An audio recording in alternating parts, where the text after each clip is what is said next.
asalaamaaleykum mbokki auditeurs yi déglu Sud FM ci waxtu wi xam ngeen ne nag tey ci Sénégal ak fu bëree bëri ci biir Sénégal ndox mu bëree bëri wàcc na fa ndoxu nawet bi nag booleeg ndox mi fi nekkoon am ay gàllankoor am ay yàqu-yàqu yaayu déjà ñu bëree bëri ñoo xamante ni ñi ngi nekk ci ndox mi ñi ngi sonn ci ndox mi ñi ngi dund ay difficultés fekkoon fii itam ñi nga xamante ni ñoo di ay sénégalais yoo xamante ni avant ndox mi sax ñi ngi woon ci coono ndox mi ñëw tey ji doggali leen di taw boo xamante ni dëgg la ni yàlla moo indi ab tawam yàlla moo indi li nga xamante ni itam moo ko neex ci jaam bi di def lu ko neex itam dañ doon ñaan ndox mi ñëw na waaye itam war na fi fekk ay infrastructure yoo xamante ni macha allah day fekk bu tawee tuuti rek bu ñu taxawee mu mën a dem waaye boobaak léegi chaque année ñuy wax wàllu mbënd mi chaque année ñuy wax wàllu canalisation chaque année ñuy wax li ñuy wax dañuy l'histoire se répète dañuy wax di waxaat loolu nag jot na tey jii ñu def ci benn taxaw seetlu.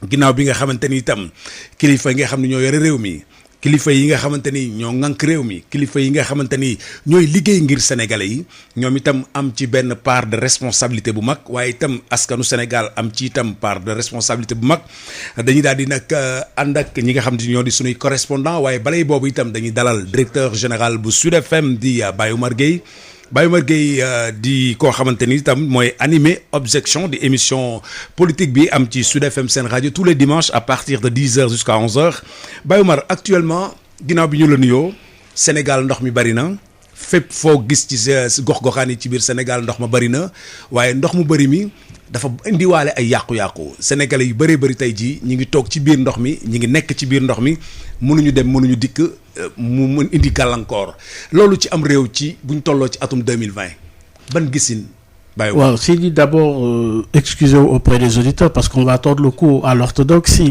ndax comme ni ñu ko waxee actualité oblige te actualité bi yaa ngi koy wax léegi moom mooy inondation yi ndax ces dernières 48 heures am na millimètre d'eau yu bari yoo xamante ne wàcc na si Ndakaaru ak si gox-goxaan yi alors loolu su amee nag jot na ndaxte suba ba léegi complainte population yi ñu ngi koy jot à partir d'un fait mais fait boo xamante ne ñëpp ñoom dañ ko constater ci réew mi mais loolu balaa ñu ci dugg rek Moussa Sidi plutôt ñu xool ñi nga xamante ne ñoom la ñu dénk réew mi parce que là tout à l'heure il a été annoncé le déclenchement du plan Orsec fan lañ ci toll ci plan Orsec boobu on fait signe que le ministre de l'Intérieur Aly Ngouille Ndiaye monsieur le ministre ñu ngi lay nuyu. waaw maa ngi leen di fay. alors monsieur le ministre d'abord premier constat mooy taw bi nga xamante ne wàcc na ci réew mi c'est vrai que dans un premier temps il faut s'en réjouir parce qu'on en a vraiment besoin mais c'est vraiment une forte pluie accompagnée de dégâts également ce qui vous impute une certaine responsabilité yéen en tant que État naka ngeen jàngatee li xew ces dernières 48 heures par rapport ak hivernage bi. Mais Baye Omar, je confirme d'abord que nous avons connu ces dernières 48 heures des pluies exceptionnelles. Je pense que sur la base des informations que j'ai obtenues, nous avons eu un pic de 205 mm dans la nuit du 4 au 5 à Sokone. Nous avons d'autres pluies pratiquement un peu partout dans le pays, notamment également dans la région de Thiès où nous avons reçu de façon un peu distincte de fortes précipitations dans le Thiès même au niveau de Joal, au niveau de Popenguine et autres. Nous avons également connu de la pluie dans la région de Matam, la région de Dakar également, on en a obtenu beaucoup de pluie. Depuis 48 heures, je suis à Linguère. Au moment où je parle, il pleut des cordes actuellement. Donc voilà, on a eu 119 mm à Loubré-Thioli, dans le département de Ranérou. Matam, d'autres endroits de Matam également ont connu de fortes pluies qui ont fait des dégâts. Donc c'est des pluies exceptionnelles que nous enregistrons. 200 mm dans une journée. Si vous regardez pratiquement dans un endroit dans le Saloum, ou même si c'est 600 mm, c'est peut-être pour 3 mois de pluie. Donc vous voyez ce que ça fait. Voilà. Donc nous avons des dégâts importants. Et nous sommes en train de prendre des dispositions conformément aux directives du chef de l'État pour déclencher le plan Orsec, donc organiser les secours à l'échelle nationale. Voilà, donc, est-ce que comment ça va? Est-ce que vous pouvez revenir sur le déclenchement de ce plan Orsec? Quelles sont justement les mesures concrètes qui ont été prises? Bon, on saura demain pour être plus concret, donc c'est l'organisation des secours. Demain déjà, nous évaluerons avec tous les services concernés nos besoins pour soulager les populations et dans un délai court et qui commencera déjà dès demain à la fin de la réunion. Monsieur le ministre ñu ngi ko doon wax léegi ñu ngi ci hivernage ñaari fan yi ndox mu bari wàcc na ci Sénégal mu indi ay dégâts yoo xamante ne yow ci sa wàllu bopp seetlu nga ko ndax yaa ngi ci terrain bi foofu ci Linguère alors lan moo ci sa jàngat bu njëkk boo ñu ci mën a indil. waaw damay confirmer li nga wax parce que wax dëgg yàlla ren macha allah yàlla baaxee nañu taw bu bëree bëri waaye taw bu bëree bëri daf ci am tey ci ñaari fan yi taw yu tegaloo te bëri déjà ci guddik ñeent jëm juróomi fan ci weeru Satumbar enregistré nañ déjà rien que dans au niveau de la commune de Sokone ñaari téeméeri millimètres ak juróom. am na ci région de Thiès dëkk yu bari yoo xam ne yi am na ba 177 millimètres te bi Kotaan am na taw bu bari Passy 178 millimètres wax dëgg yàlla taw bu bari na région de Matam région yëpp am na taw yoo xam ne xaaruñu ko woon ci diir bu gàttee noonu donc loolu nag bu ñëwee fekk foo xam ne fii réseau d'assainissement bi doyul day indi forcément ay jafe-jafe loolu moo tax président de la République wax ñu nañu déclencher plan yi ñuy wax ORSEC organisation du secours pour ñu mën a taxaw population bi te loolu fas nañ ko yéene déjà dès suba ñuy def rencontre bu njëkk ak tous les services concernés pour jël disposition yi bu ñu génnee ci réunion bi ñu commencé ko dawal sur le terrain pour soulager population yi parce que xam nañ ne coono bari na ci ñoom nekk nii. Monsieur le ministre une minute suñu naataango bi ñu toogal Pikine Moussa Thiam Moussa na nga def. alors Moussa quel est le décor foofu inondation yi naka la demee foofu Pikine. waaw situation bu doy waar la ndaxte nag mën nañ jàpp ni inondation yi bu ñuy def historique bi tuuti mooy nag dafa commencé woon ci zone yi nga xam ne nag mooy juste ci au niveau donc du département de Pikine mooy juste Pikine ginnaaw raay jàpp yëmbal bool li nga xam ni moo di zone des Niayes bi mais progressivement ñoo ngi doon lutter li nga xam moo durablement ki mais nag situation bi actuellement dafa transposé wu dem ba fi nga xam ne nag mooy zone des Niayes bi en profondeur jàpp fi nga xam nag moo di yëmbal boo fi nga xam nag moo di Kër Massar ba Rufisque donc mu doon loo xam ne nag ay obstruction voiloon ak bi li nga xam ne moo di ouvrage yi ñoo gën a nag indi situation bi ni ki mel ndaxte nag jamono ji ñuy wax lii di Parcelles Assainies zone boobu déjà ils étaient en conflit avec li nga xam ne moo di SNHLM ci problème bi nga xam ne nag moo jëm ci wàllu assainissement parce que bañ leen di jox zone boobu yëpp c'était pas assaini c'était dans le contrat mais tamit bokk ci li nga xam ne moo di lii di tamit tël yi ñu fa defaraat ak yëpp tax ni nag situation bi gën a compliqué. Moussa est-ce que dafa am dégâts foofu inondation yi dafa man dafa am dégâts inondation bi. waaw am na ay dégâts yi mooy justement que beaucoup de personnes commencent nañu à quitter ndax nag ñi nga xam ni peut-être dëkk nañ ci kaw am nañu étage peut-être ñooñu mën nañu yéegaat ci kaw mais nag ñi nga xam ne moom ñoo ngi ci suuf pratiquement famille yu bëri commencé nañ quitter di dem di wuti au sec nag ndax ci nag foofu ci unité 3 unité 9 déjà fees na dell ci wàllu ndox ndax ci nag li nga xam ne moo di ouvrage bi ñu fa waroon defar bi nga xam ne nag waroon na pare depuis le mois de mai passé defaluñ ko te loolee moo indi nag problème bi nga xam ne moo indi au niveau donc ci Kër parcelle fi nga xam nag moo di Parcelles Assainies ndaxte nag foofu moo doon drainer ndox bi yóbbu ko fi nga xam ne nag moo di mbaaw te dafa obstrué woon depuis daaw te foofu lañu lancé en sec si on se souvient ndaxte nag foofu tamit waroon nañ ko defar mais nag retard liggéey bi moo indi nag situation bi ni ki mel si doon boobu te Moussa ouvrage boobu waroon nañ jox depuis le mois de mai mais fañee lañ demoon Moussa Thiam waaye nag ba léegi di régler situation bi merci Moussa Thiam monsieur le ministre donc loolu gis nañ ne du xaw a metti la foofu si Pikine plan ORSEC bi dina laal tam foofu allo ma ne foo gis nga Pikine nuñ ko expliquer inondation bi bari na fa plan ORSEC bi dina fa egg waaw effectivement plan ORSEC bi moom c'est au niveau national mais déjà Pikine am na ci zone yoo xam ne yi avant sax lii di am tey commencé woon nañu am ay jafe-jafe ba disposition bi ñu commencé woon ko mettre en place pour commencer soulager population yi lii am yokk ci donc danañ ko jël en compte dès demain ñu ngi masawu population yi xam na ne métti na xam na ne situation bi doy na waar président ci boppam exprimé na en tout cas sa solidarité par rapport ak li xew li ci des nag maintenant dinañ ko mettre en œuvre. monsieur le ministre travaux yooyu ñu doon wax ne dañ ko tàmbali woon te eggul ak lii ñëw tey nag nga ko ñu mën a expliquer est-ce que c'est finalement un problème yoo xamante ne travaux yi ñu waroon egluñ ko ou ça a été mal fait ou ma ne est-ce que travaux yooyu ñu commencé woon pour xeex ak inondation yi parce que ñu ngi wax ne plus de 700 milliards génne nañ ko woon fan la est-ce que problème mu travaux yi ñoo eggul wala ça a été mal fait ou bien expliquez-nous un peu. déedéet xam nga travaux yooyu aussi c'était pas pour tout le Sénégal c'était même pas pour tout Dakar. nañu waxante dëgg Dakar wax dëgg yàlla assainissement moom problème la fi. te du loolu dalul tey parce que Dakar tey boo xoolee zone yi ci am réseau d'assainissement bariwul.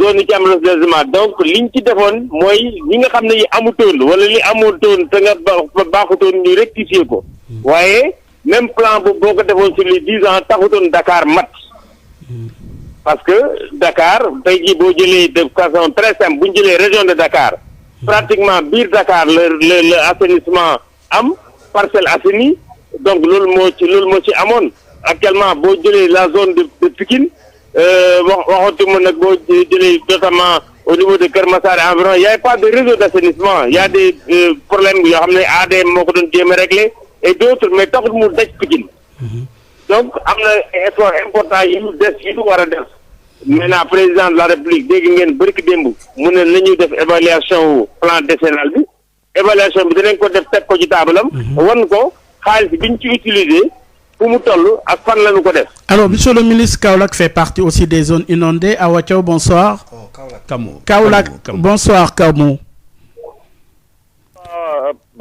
alors situation bi foofu inondation bi fu mu toll ci Kaolack.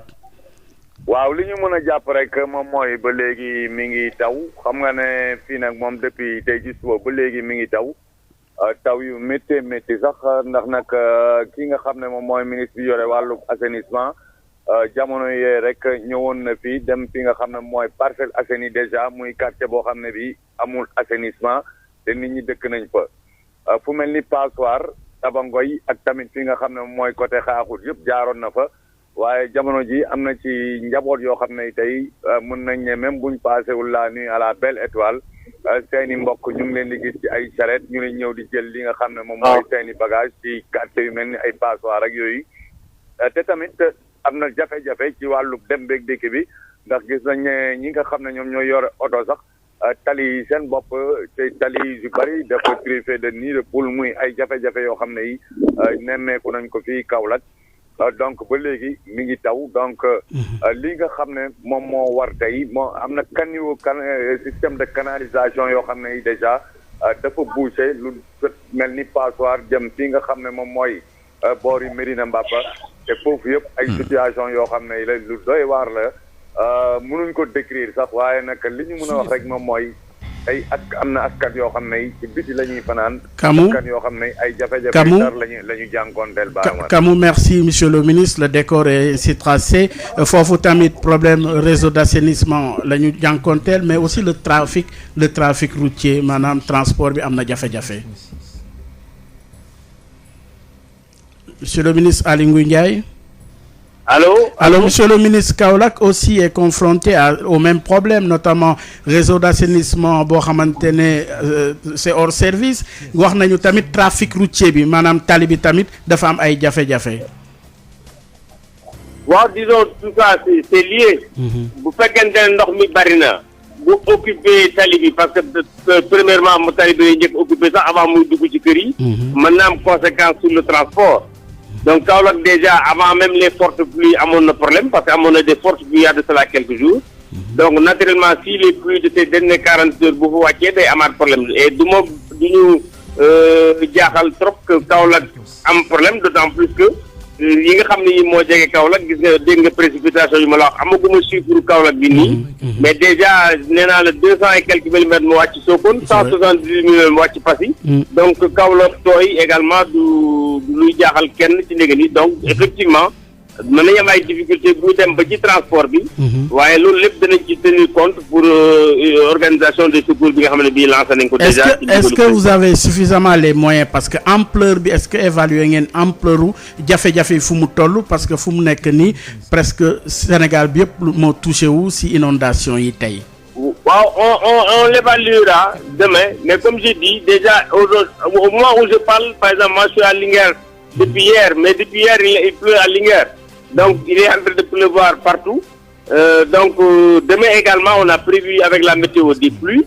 Donc on appréciera tout ça pour prendre les dispositions. Oui, monsieur le ministre, vous êtes également un homme politique, vous êtes un visionnaire. Si je dis que vous êtes un visionnaire, avant d'arriver au pouvoir, vous devriez vous attendre à de telles situations. Yenn dëkk yi day taw, nit yi dañuy liggéey, nit yi dañuy génn du am benn jafe-jafe. Pourquoi ñun suñu réew ñu toll fii tey? Oui, mais vous savez quand même que depuis que le président de la République est là, des efforts extrêmement importants sont en train d'être faits pour l'assainissement. Vous avez parlé d'abord du plan décennal, qui est encore toujours en œuvre. Le président a instruit le ministre de l'eau et de l'assainissement de lui faire le bilan.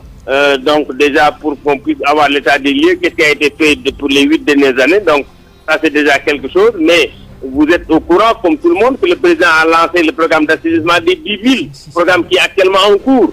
Au niveau de 10 villes choisies, je peux en citer juste certaines, déjà Touba, Tivaouane, Louga et autres font partie des 10 villes. Donc nous sommes en train de faire beaucoup d'investissements, parce que malheureusement, il faut aussi le regretter. Beaucoup de villes ont connu des développements importants, mais sans être accompagnés par l'assainissement. Donc on vient aujourd'hui rattraper quelque chose qui aurait dû être fait depuis la conception de ces villes. On ne va pas trop vous retenir, vous êtes apparemment très chargé, mais je vous retiens pour quelques petites minutes, qu'on aille voir un peu ce qui se passe à Sédhiou pour avoir une idée de la cartographie des inondations. Monsieur le ministre, 5 minutes. Moussa Dramé. Oui, foofu naka la mbir mi demee foofu inondation yi à Sédhiou.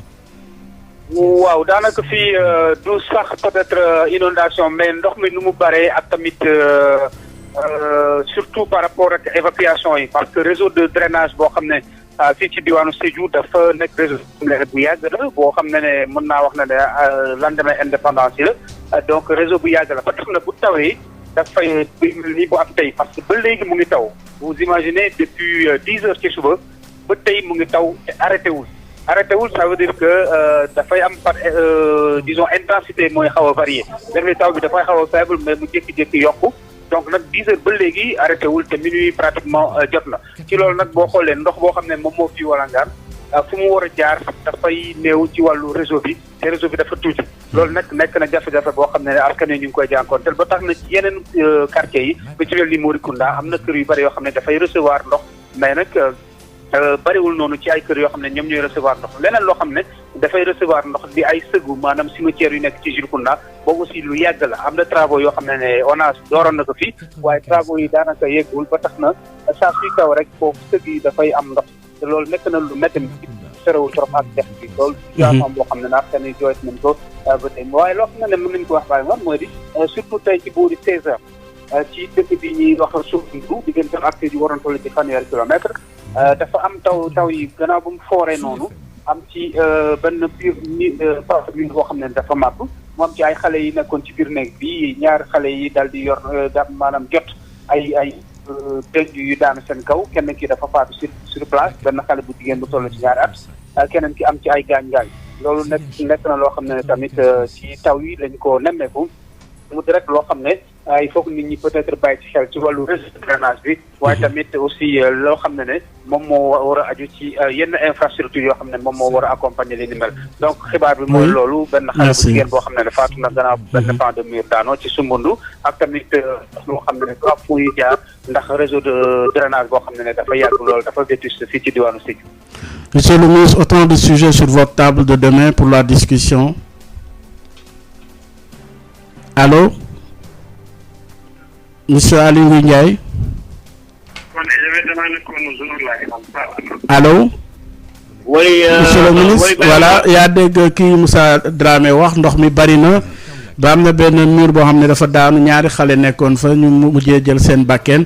Voilà, autant de sujets yaa ngi noonu ci seen table suba. alors looy mën a rassurer population yi tey. waaw li ma leen mën a rassurer rek mooy c'est vrai que taw bi tey nit ci Sénégal gépp bu subaa comme ni ma ko waxee danañu déjà déclenché nañ plan organisation des secours bi ñi defal un peu le point de la situation. Demain déjà dinañu rencontrer avec tous les services concernés, jël les mesures appropriées pour amener comme ni ñu ko président disait les soulagements auprès de toutes les populations quel que soit fu mu mënta nekk ci Sénégal. Voilà. Alors oui, monsieur le ministre. Alors monsieur le ministre. Oui. waaw léegi laaj bi mooy bu fekkee da ngeen a nekk ay autorités nekk à la tête de l'État alors am ay travaux yoo xam da ngeen koy sant nit ñi di ko sant ay entrepreneurs di ko sant également ay entreprises yu mag mais est-ce que di ngeen di wàcc sur le terrain di saytu di xool ñi nga xam ne ñoon ngeen dénk liggéey bi parce que bu ngeen day wax bu ñuy wax wàllu inondation chaque fois mbir mi day dem di ñëw pratiquement lii dundoon nañ ko dañ koy dundaat te waroon nañu dépasser lii dem ci beneen facette donc est-ce que di ngeen di wàcc est-ce que non si ma ni est-ce que di ngeen di wàcc sur le terrain di vérifier chantier yi nga xam yéen a ngi koy jox nit ñi alors di mën a xam fan la chantier yi toll ak ban xeetu liggéey lañ ko liggéey. Vous voyez, je prends un cas très simple, le ministre de l'eau et de l'assainissement, il est tout le temps sur le terrain. Ministre Mbaye Thiam, il est tout le temps sur le terrain. Nous venons aujourd'hui d'enregistrer des pluies exceptionnelles dans tous les pays du monde. Mais là mooy plus exceptionnel monsieur le ministre plus exceptionnel mooy lan 200 millimètres. 200 millimètres en une journée. 205. 205 millimètres en une journée. Dans un endroit où pendant toute l'année vous ne recevez pas 600 millimètres. C'est exceptionnel ça. Linguère a reçu actuellement au moment où je parle plus de 500 millimètres alors que Linguère ça fait des années ne recevait même pas un cumul 300 millimètres. Est-ce que c'est pas l'absence d'infrastructures adéquates qui pose problème? Non, je parle de réception d'abord. Oui. D'abord, donc c'est exceptionnel, ça veut dire que même Linguère, je prends un cas très simple, je dis là où on reçoit d'habitude 600 millimètres, si on le reçoit 200 en une journée, c'est exceptionnel. Donc, on ne peut pas, il n'y a aucun pays au monde où on est à l'abri d'inondation. Ça dépend juste de la fréquence de la pluie qui tombe et de quel délai. Si en l'espace de 24 heures vous recevez 100 mm, ça n'a pas le même comportement que si en l'espace de 2 heures vous recevez 100 mm. Mais monsieur le ministre, si on avait des infrastructures yoo xamante ne ndox mi réseau d'assainissement bu baax la day wàcc rek dem pente lay doon. Je suis d'accord avec vous. Mais dama ne la même loolu ça dépend de la fréquence de la pluie qui est tombée. Je dis, vous pouvez avoir un réseau d'assainissement qui est bon, qui est fonctionnel, mais qui puisse être dépassé momentanément parce qu'il y a beaucoup d'eau. Mais c'est pas pour tout le pays quand même, monsieur le ministre. Mais ici c'est même le premier différent. Nous n'avons pas de réseau d'assainissement d'eau pluviale partout au Sénégal. Même dans la capitale, Dakar, nous n'avons pas ça partout. Oui, mais loolu problème bi nag. Mais Dakar, c'est pas aujourd'hui que Dakar a commencé à être construit. Ouais, mais monsieur le ministre, yéen a ngi fi depuis combien de temps aussi? Depuis combien de temps on n'a pas eu d'amélioration? Non. Oui. Bayouma. Oui, monsieur le ministre. Nous sommes là depuis 2012. On n'a pas passé suffisamment de temps pour régler le problème d'assainissement de Dakar en 10 ans. Parce que ça, ces moyens que ça demande, vous savez pertinemment qu'on ne peut pas le mettre. Le président de la République a fait beaucoup d'investissements dans l'assainissement d'eau pluviale et eau usée. Au moment où nous parlons, le programme de 10 villes est en train d'être exécuté. Dans tout le pays, 10 villes ont été choisies. Touba, Tivaouane, Fatick, Kaolack, ainsi de suite. Donc c'est des programmes qui sont actuellement en cours. Le programme décennal est en cours parce que c'était sur 10 ans. Le président a demandé l'évaluation. Même ce programme décennal, on le finit. On n'a pas fini de régler les problèmes de Dakar. Oui, mais l'autre priorité là, est-ce que l'autre moi c'est une priorité? Mais ce n'est pas que ça la priorité. Oui. D'autres priorités également existent. Oui, mais bu ñu xaaree ba mu ne këcc na joon ngeen ne mooy priorité, ça pose problème également. Non, on vous a pas dit ça. Vraiment, c'est quand même un secteur, je vous aime bien, mais quand même, en tant que technicien, vous ne pouvez pas en connaître plus que moi. Je vous dis, aujourd'hui, c'est une priorité, mais c'est pas une priorité, c'est pas d'abord, c'est des travaux. C'est des travaux qu'il faut programmer, c'est des travaux qui coûtent beaucoup d'argent. Il faut le faire en fonction de ce que nous avons disponible comme argent. Alors, demain réunion, ban heure là? Demain réunion, c'est à midi. Et là, les Sénégalais qui vous écoutent espèrent que avec ces travaux-là, avec ce plan Orsec, dina situation dina améliorer ou? Mais bien sûr, parce que comme par le passé également, on a eu des situations, plan Orsec, c'est pour organiser les secours seulement, c'est l'organisation de secours. mais monsieur le ministre avec tous les programmes que vous avez annoncés tout à l'heure est-ce que lu nu mel duñ toogaat ba année prochaine ñu dundaat ko est-ce que lu nu mel voilà doy na quoi pour vous dire la vérité moi je vous ai dit il y a aucun pays au monde où on peut vous dire qu'on est à l'abri d'inondation. Vous pensez mais pas de cette même fréquence quand même. Au Sénégal, il y aura plus oui mais pas de cette même fréquence quand même. Et puis ça dépend de la pluie simplement. Si on a des pluies qu'on n'attendait pas, c'est possible. Alors fu mu nekk nii mooy ne na ñëpp a jóg taxaw xeex li nga xamante ni mooy inondation yi et que beneen yoon ñu prévoir lu nu mel mu bañ a egg maanaam conséquences yi dina am yi ñuy xam mu jugee fii. waaw bien sûr li ñëpp mën a jóg pour inondation yi bañ fay am wala boog mu néew fi loolu ñëpp d'accord nañ ci te ñëpp ñooñu nguur gi moo ci jiitu. Parce que vous savez très bien que les populations face aux inondations ont des moyens limités. Même les collectivités territoriales face aux inondations. Moi je suis maire mais je ne peux rien contre les inondations aujourd'hui. Parce que bu fekkee am na yenn ampleur yi. Parce que aw ma boobu budget. Mais par contre l'État a plus de moyens pour amener les secours aussi bien aux collectivités territoriales qu'aux populations. Est-ce que dina yomb ak Covid-19 bi nga xamante ne moyen bareetul. mais yombut waaye bu yombut di tere ñu góorgóorlu ba réglé ko. comme ni ñu koy defee. est-ce que mënuñu dem ba xool yéen ngeen supprimer yenn poste de dépense yoo xamante ne pour dugal ko si lii. day arrivé. lu mel ni bu amee da ngay obligé optimiser say dépenses am na yoo xam ne yi dootu nekk lu ne këtt ni jon loo xam ne li mënut a ñàkk da nga koy ay def leneen. c'est ça l'organisation des secours. Même mën nañu fekk jumtuwaay yoo xam ne privé moom na ko ñu réquisitionné ko pour def loolu. Monsieur le ministre ñu ngi lay gërëm di la sant.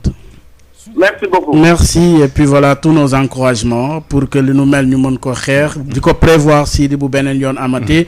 Il est vrai que plus kenn mënu ko téye mais je crois que war nañu mën a di améliorer réseau d'assainissement yi fi ndox mi di aw war nañu mën a def ouvrage yoo xamante ne comme beaucoup de pays yoo xamante ne ndox mi su tawee dafay wàcc ñu ngi si yoon mais yaakaar naa ne lu nu mel dina nekk loo xamante ne c'est un mauvais souvenir ndaxte fu ñu toll nii.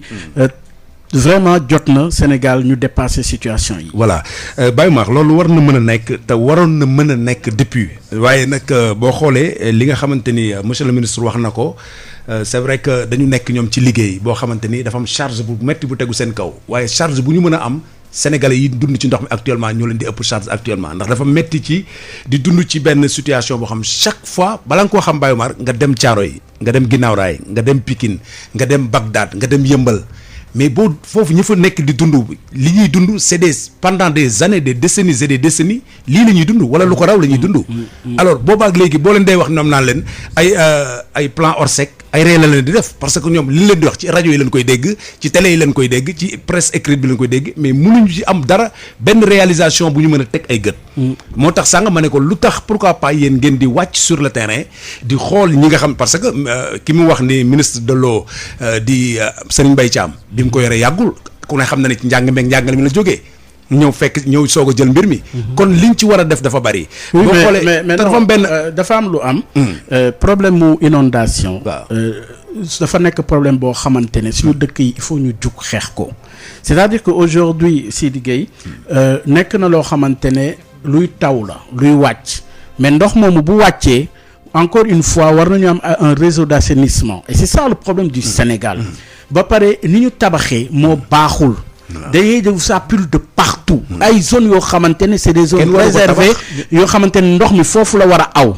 ñun fi ñu dëkkoon dëkk yi mais da doon taw ndox mi day wàcc directement dem wàcc yaraax dem géej nu mu tuddati mais léegi fépp la ñu fatt donc buñ ko fattee mais day am problème nga dem amoo yi wala nga dem cité yu bees yi nga xamante ne moom la ñu tabax mais même cité góor gi fii boo rombee doo am tali boo aw mais alors y a un problème mais ba pare ñu dëkk ci benn loolu mooy problème bi Sénégal dëkku ndox la dëkk boo xamante ne à plus forte raison bu tawee te nit ñi war nañu xool am un plan directeur boo xamante ne dinañ ko topp un réseau d'assainissement boo xamante ne dinañ ko càmbar ko ba mu set ba mu nu mu war a am pour que lu nu mel bu tawee mais mu romb taw yi commencé wul tey donc war nañu def loo xamante ne et je pense qu'ils l'ont compris il faudrait que parce que tout le temps on est rattrapé Et c'est ça le dommage chez nous, chez nos pouvoirs africains. Toujours on est rattrapé. C'est-à-dire, au lieu que nous n'ayons que dans la prévention, on est dans la réaction. Et c'est ça qui est dommage. Je pense là aussi, c'est vraiment un enseignement à tirer. Ok, mais laaj bi mooy bu fekkee dañu toll ci benn programme décennal boo xamante ni 2012 jàpp 2022 alors ñu ciy laaj un rapport détaillé di ci laaj une évaluation loolu est-ce que mënuñu xel. non kooku démarche la. maanaam doxalin la. maanaam suñu ne dafa am benn plan bu ñuy dégager. En fait, il faut quand même qu'on le délimite dans le temps. Mais dans le temps, avec un contenu précis, avec des objectifs précis. Ça, c'est la pédagogie. Xam nga loo gis rek dafa am lu ñu naan dañ koy planifier. Et planification boobu dafay am ay directions yu ñu koy jox avec des ingénieurs. Les ingénieurs ne manquent pas au Sénégal. Mais le problème qui se pose, comme vous l'avez dit, c'est dans le contrôle. Et contrôle boobu mi ngi am. mais li nga xamante ne mooy le fait qui est là moo xamante ne kenn mënu ko weddi. mooy que inondation yi mi ngi wër di continuer. et c'est ça qui est déplorable. il est vrai que yenn millimètres de pluie kenn mënu ko téye parce qu'effectivement aussi il faut le reconnaître. inondation am na ci dëkk yëpp mais bu amee aussi c'est la riposte. Si la nuit jauger de l'efficacité d'un État. Donc là, on peut rien dire encore. Demain, il est prévu une réunion plan hors sec. On va essayer de voir quelles sont les mesures qui seront prises et à l'entame et à l'arrivée, voir est-ce que ce sera efficace ou pas. Mais avec le temps, on va voir. xam nga bu dul nawet sax boo jaaree Dakar gis nga réseau canalisation yi ni muy tuur ndox mi. Non, il l'a reconnu. On a un problème de réseau d'assainissement. Réseau boobu dafa am problème. Effectivement, il faudrait que aujourd'hui ñu appesantiru si assainissement wu Dakar ak région yi. C'est pas seulement à Dakar, mais aussi dans tout le Sénégal. Assainissement boobu ñëpp xam nañ ne am na jafe-jafe. et du tey donc loolu dafa indi moom mooy tabaxu sauvage bi ñuy def ci mbedd yi fu nekk nit di tabax. askan wi am nañ ci part réseau yëpp la ñu fat. askan wi am nañ ci part. mais waxuma la dara sax mais da ngay dem ba ndoxu taw bi dafay jaxasoo ndoxu déchets yi eaux usées yi. donc yooyu mais problème la conséquence sur le plan de la santé problème la écologiquement day rey garab loolu yëpp dafay fay indi yenn conséquences yoo xamante ne kenn xamul nu mu toll.